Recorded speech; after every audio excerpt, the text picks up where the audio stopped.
Assalamualaikum warahmatullahi wabarakatuh. Buat kalian para sobat horor dimanapun kalian berada, selamat datang di channel ini. Kembali di segmen Nyari Mamat, Nyarita Horor Malam Jumat. Ada yang sedikit berbeda di episode kali ini, yaitu kita akan mencoba konsep baru yang hanya menayangkan suara dan ilustrasi kejadian mistis yang dialami oleh narasumber.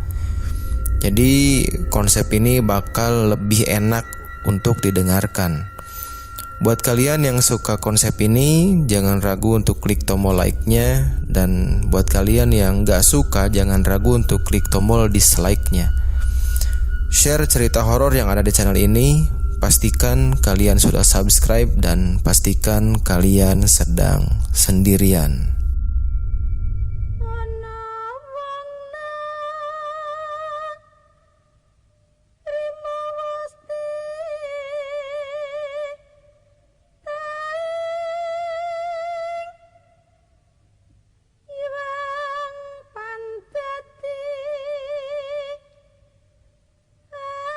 Di episode kali ini kita akan menceritakan kisah seorang pendaki yang bernama Mamet.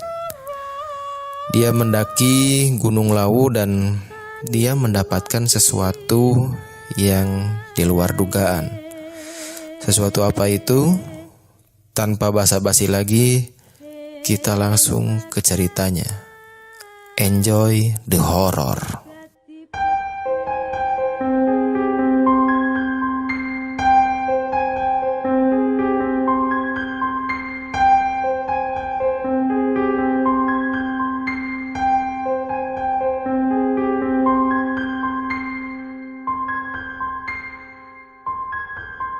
Kejadian ini dialami oleh seorang pendaki yang bernama Mamet. Awalnya dia gak pernah menyangka kalau dia ini harus mendaki Gunung Lawu. Gunung Lawu ini selalu membayang-bayanginya di dalam mimpinya, gunung yang sebenarnya dia idam-idamkan untuk didaki. Mamet adalah seorang karyawan swasta di kota Bogor, dan Mamet ini mempunyai hobi mendaki gunung. Selain hobi mendaki gunung, dia juga mempunyai hobi mengoleksi benda-benda mistis seperti keris, kujang, semar mesem, dan batu akik. Dan dari hobi inilah mungkin menjadi pemicu kejadian mistis yang dia alami ketika dia mendaki di Gunung Lawu. Ketika itu ada sebuah komunitas pencinta alam di kotanya sedang mengadakan open trip ke Gunung Lawu. Melihat berita itu, dia langsung tertarik dan langsung mengajukan diri untuk ikut. Mamet sebenarnya mengajak temannya, tapi berhubung gak bisa, jadi dia daftar sendirian. Setelah mendaftar dan disetujui oleh admin, Mamet langsung mencari-cari info-info tentang Gunung Lawu di internet. Singkat cerita, tibalah waktunya open trip dan dia berangkat di Kamis sore. Semua peserta berangkat dengan menggunakan kendaraan umum, dan jalur pendakian yang akan mereka lalui adalah via cetok. Mamet gak begitu banyak bawa perbekalan, karena menurut artikel yang dia baca di Google, di internet, di Gunung Lawu ini banyak penjual makanan dan minuman, sehingga dia tidak khawatir akan kehabisan perbekalan di sana. Mereka sampai di base camp Ceto hari Jumat pagi. Lalu admin mengurus pendaftaran. Waktu itu kurang lebih pesertanya ada sekitar 30 orang. Sesampai di base camp, Mamet ini merasakan ada yang berbeda di Gunung Lawu. Tidak seperti gunung-gunung yang pernah ia daki sebelumnya. Dia merasakan ada aura positif di Gunung Lawu ini. Jam 9 pagi rombongan mulai berangkat. Sebelum berangkat, admin mengajak semuanya untuk berdoa dan berpesan agar tidak jauh-jauh dari rombongan. Mereka mulai berjalan dan melewati candi-candi peninggalan Majapahit. Waktu itu Mamet ini berjalan di barisan paling belakang. Dia berjalan sambil melihat-lihat keadaan sekitar. Di situ Mamet merasa seperti kembali ke masa lampau. Seakan-akan di situ dia merasa seperti tidak berjalan di pegunungan, tapi di lingkungan kerajaan. Di sepanjang perjalanan mereka mengobrol santai dengan rekan pendaki lainnya, sehingga tidak terasa mereka sampai di pos 1 sebelum waktu zuhur. Di sana mereka break lumayan lama karena admin ingin mengecek jumlah anggotanya, siapa tahu ada yang tersesat atau siapa tahu berkurang. Dan alhamdulillah jumlah peserta masih sama. 30 menit kemudian mereka lanjut perjalanan. Dengan santai sampailah rombongan itu di area bulak peperangan ketika hari sudah mulai sore. Mamet masih berjalan di barisan belakang. Ketika dia berjalan, dia melihat ada burung merpati yang seakan mengikutinya sepanjang jalan dan seakan mengisyaratkan mengucapkan selamat datang kepadanya. Burung itu selalu terlihat sepanjang jalan bulak peperangan dan sudah gak terlihat lagi ketika hampir sampai di pos 5. Di pos 5 rombongan itu tidak beristirahat lama karena tujuan camp adalah di Gupakan Menjangan. Mereka hanya beristirahat kurang lebih 5 menitan lah. Kemudian lanjut jalan lagi. Ketika akan melanjutkan perjalanannya, Mamet melihat ada orang tua yang sedang duduk bersandar di pohon. Dia melihat itu dari kejauhan, tapi orang tua itu terlihat samar. Ya mungkin karena efek hari yang sudah mulai petang juga. Singkat cerita, sampailah mereka di Gupakan Menjangan. Ketika hari sudah mulai gelap, rombongan itu masing-masing mendirikan tenda. Setelah tenda berdiri, mereka semua masak dan kemudian makan. Setelah selesai makan, mereka semua berkumpul di depan tenda dan jumlah anggota masih tetap sama, tidak berkurang. Waktu itu Mamet membawa tenda sendiri dan menempati tendanya sendiri. Di dalam tenda itu Mamet merasa senang karena bisa menginjakan kakinya di Gunung Lawu, gunung yang selama ini dia idam-idamkan untuk didaki. Waktu itu hingga larut malam Mamet ini gak bisa tidur. Dia merasa ingin keluar tenda. Ya, dia keluar tenda, dia buat kopi, dan ketika sedang membuat kopi, tiba-tiba Mamet ini ngelihat ada bayangan putih yang melintas di depannya secara cepat gitu. Melihat itu dia berpikir, mungkin itu adalah makhluk halus penunggu sini. Awalnya Mamet ini mengabaikan apa yang dia lihat itu, dan dia lanjut membuat kopi. Dan setelah kopi itu jadi, dia duduk santai di teras tenda sambil meminum kopi. Nah, ketika dia sedang asik menikmati kopi, tiba-tiba bayangan putih itu melintas di depannya lagi. Melihat itu dia penasaran dan dia mencoba menunggu bayangan itu lagi. Ya, siapa tahu muncul lagi. Mamet menyalakan sebatang rokok sambil melihat keadaan sekitar. Ketika rokok yang dia hisap akan habis, ternyata benar. Bayangan putih yang tadi melintas, sekarang melintas lagi. Dan berhenti tepat di belakang pohon pinus yang jaraknya gak jauh dari tempat dia bersantai. Bukannya takut, Mamet ini malah penasaran. Kemudian dia ini mendekat ke arah pohon itu untuk mencari tahu bayangan putih itu apa sih. Belum sampai dia tiba di pohon yang dia tuju, bayangan putih itu berpindah ke pohon lainnya. Karena penasaran, ya Mamet ini terus mengikuti bayangan putih yang terus berpindah-pindah dari pohon ke pohon. Dia pun gak sadar kalau waktu itu dia sudah berjalan jauh meninggalkan tenda. Setelah dia jauh berjalan meninggalkan tenda untuk mengejar bayangan putih itu, Mamet ini mendengar ada suara keramaian. Tapi Mamet tidak menghiraukan suara itu dan terus mengejar bayangan putih tadi. Bayangan putih itu malah menuntunnya ke arah suara keramaian itu. Sesampainya di tempat keramaian itu, dia benar-benar terkejut karena melihat banyak orang yang sedang bertransaksi jual beli layaknya sebuah pasar. Melihat itu, Mamet semakin penasaran. Dalam hati dia berkata, "Kok ada ya pasar di atas gunung? Logikanya kan, apalagi nih malam-malam di atas gunung pula, masa iya ada pasar?" Mamet akhirnya berjalan mengelilingi orang yang sedang berjualan di situ. Dia mencoba berinteraksi dengan salah satu yang ada di sana. Mamet ini sempat bertanya kepada salah satu orang pembeli di sana, "Pak, ini pasar ya?" "Iya, ini pasar. Kamu orang baru ya di sini?" jawab bapak itu. "Iya Pak, saya baru datang tadi sore. Tapi kok bisa ya ada pasar di atas gunung?" tanya Mamet dengan terheran-heran. Bapak pembeli itu malah pergi dan tidak menjawab pertanyaan Mamet. Karena tidak ada jawaban dari bapak itu, Mamet mencoba bertanya kepada pembeli lain. Tapi anehnya, setiap orang yang dia tanyai tidak ada yang menjawab dan langsung pergi gitu aja. Karena tidak menemukan jawaban, Mamet menganggap ini memang benar-benar pasar. Dia lanjut berjalan sambil melihat-lihat.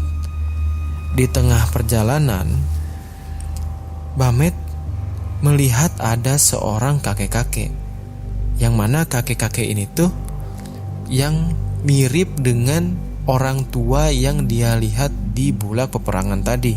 Mamet mencoba mendekatinya, ternyata kakek ini juga sedang berjualan, tapi yang dijual kakek ini beda dengan yang lain. Kakek itu sedang berjualan berbagai macam benda pusaka. Di situ ada berbagai jenis benda pusaka, salah satunya adalah keris. Dan di antara keris-keris itu ada satu jenis keris yang selama ini Mamet cari. Spontan dia langsung bertanya sama penjualnya, Kek, keris-keris ini dijual nggak?" "Iya."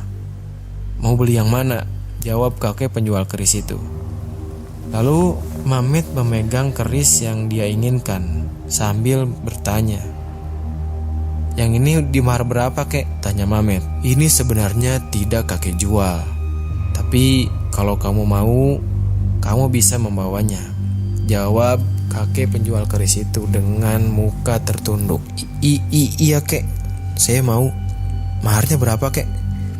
tanya Mamet lagi kepada kakek penjual keris. "Cukup dengan 1 uang logam saja," jawab kakek itu dengan singkat. Mamet gak begitu mengerti.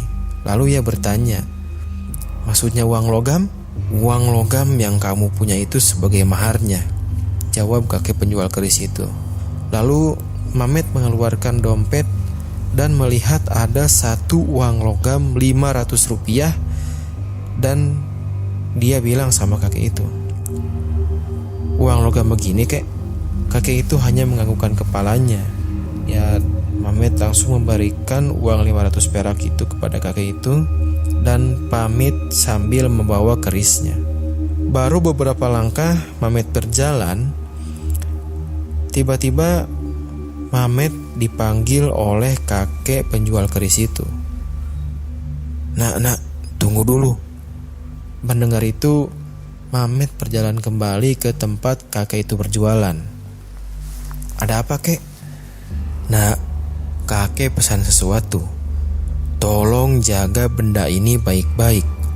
Dan jika tiba saatnya di bulan Suro, datanglah kemari dan bawa keris ini." Mamet heran dan dia hanya mengiyakan kata-kata kakek itu. Mamet lalu berjalan meninggalkan kakek itu. Belum jauh dia berjalan, ternyata Mamet ini lupa arah dan tidak tahu harus kemana. Mamet tidak tahu jalan keluar pasar itu. Kemudian Mamet berinisiatif untuk kembali lagi ke kakek penjual keris yang tadi. Belum sampai dia bertanya ke kakek itu, tiba-tiba kakek itu memberi petunjuk jalan kepadanya. Seakan kakek itu tahu kalau Mamet akan bertanya. "Ikuti saja jalan ini," ucap kakek penjual keris itu. Mamet pun menuruti petunjuk dari kakek itu. Dan akhirnya dia bisa kembali ke tempat tenda di mana dia ngecamp. Sesampai di tempat campnya, Mamet duduk di depan tenda sambil melihat-lihat keris yang tadi dia beli. Dia benar-benar merasa senang karena selain bisa menginjakan kaki di Gunung Lawu, dia juga bisa mendapatkan benda pusaka yang selama ini dia cari. Kemudian dia bergegas masuk tenda untuk tidur. Besok paginya, kurang lebih jam 5:30, admin membangunkan semua peserta dan Mamet pun terbangun. Setelah terbangun, dia mencoba melihat keris yang dia beli semalam. Karena dia agak tidak yakin, takutnya itu cuma mimpi. Tapi setelah dilihat-lihat, ternyata keris itu memang nyata. Kemudian dia memasukkan benda itu ke dalam tas dan dia keluar untuk makan. Karena sebentar lagi mereka akan summit. Setelah selesai makan, mereka semua summit. Sepanjang perjalanan naik, Mamet ini mencoba mengingat-ingat jalan yang semalam dia lewati. Anehnya, jalan itu gak ada. Dia berpikir, mungkin aja aku lupa, karena waktu itu malam dan kondisinya juga gelap. Singkat cerita, sampailah mereka semua di puncak Hargodumilah. Sesampainya di puncak, Mamet ini menceritakan kepada teman-temannya apa yang dia lihat semalam. Tapi yang tidak dia ceritakan adalah dia sudah membeli sebuah pusaka. Mendengar cerita Mamet, teman-temannya ini malah ngetawain dia. Mereka ngira kalau Mamet ini sedang bercanda. Ya, akhirnya Mamet ini tidak melanjutkan ceritanya karena takut akan lebih ditertawakan. Setelah puas di puncak, mereka semua kembali turun dan kembali ke tempat camp. Sesampai di tempat camp, mereka semua berkemas dan kemudian turun. Dalam perjalanan turun, tepat di area bulak peperangan, Mamet ini melihat sosok kakek tua yang dia lihat kemarin. Dia sedang duduk di bawah pohon di tempat yang sama, namun kali ini berbeda. Kakek itu tidak sendirian. Dia ditemani oleh 4 ekor macan putih. Tapi Mamet berusaha mengabaikannya. Belum lama setelah Mamet melihat kakek itu, tiba-tiba dia mendengar ada suara orang yang berkata, "Nak, jangan takut. Ini kakek sedang mengantarmu." Suara itu terdengar tepat di belakangnya. Padahal waktu itu Mamet ini sedang berjalan di belakang, paling belakang. Mendengar itu, Mamet kaget dan menoleh ke belakang, tapi dia tidak menemukan siapa-siapa. Sepanjang perjalanan, Mamet memikirkan suara itu. Dia tidak bilang ke rekan-rekannya yang lain.